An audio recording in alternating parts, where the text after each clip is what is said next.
The celebration of Christmas that began on December 25th continued to inspire local faithful with events such as the Living Nativity presented on December 28th at Our Lady of Fatima Parish in Ludlow.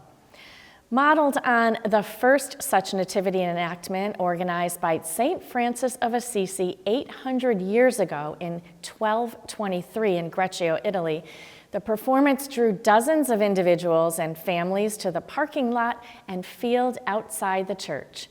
Rebecca Drake was there and has the story.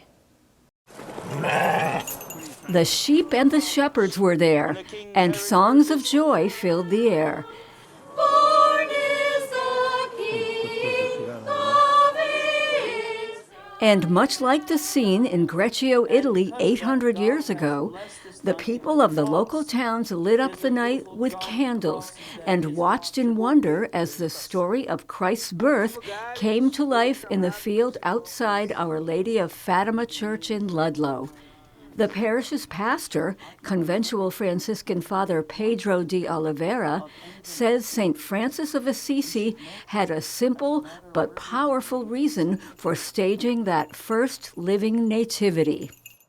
St. Francis wanted to allow the humble birth of Jesus, God coming to us, to become born to us so small as a little child, born to us as a Savior, so that we might not be terrified of God and fear God, and also to experience God's everlasting love for us.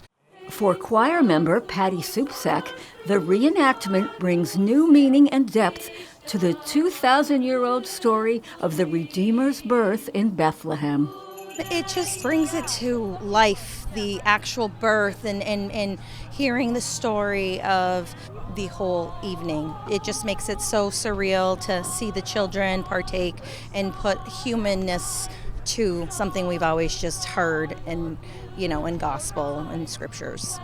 The Nativity performance has special significance for the worldwide community of Franciscans, including Sister Carol Woods, who previously served in the Springfield Diocese.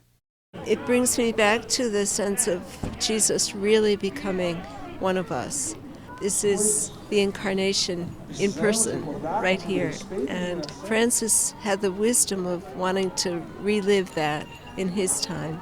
And it's good to be able to do that in our time as well. In fact, this Franciscan pastor sees a clear connection between the challenges of the 13th century and those faced by many people today.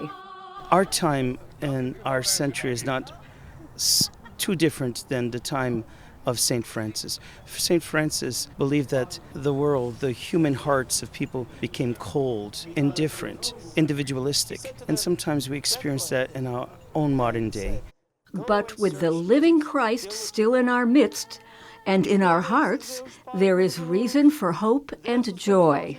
We wish everyone a blessed Christmas and a happy and joyful New Year. We will also pray for the peace of the world, especially in war-torn regions of the world, but especially in Holy Land.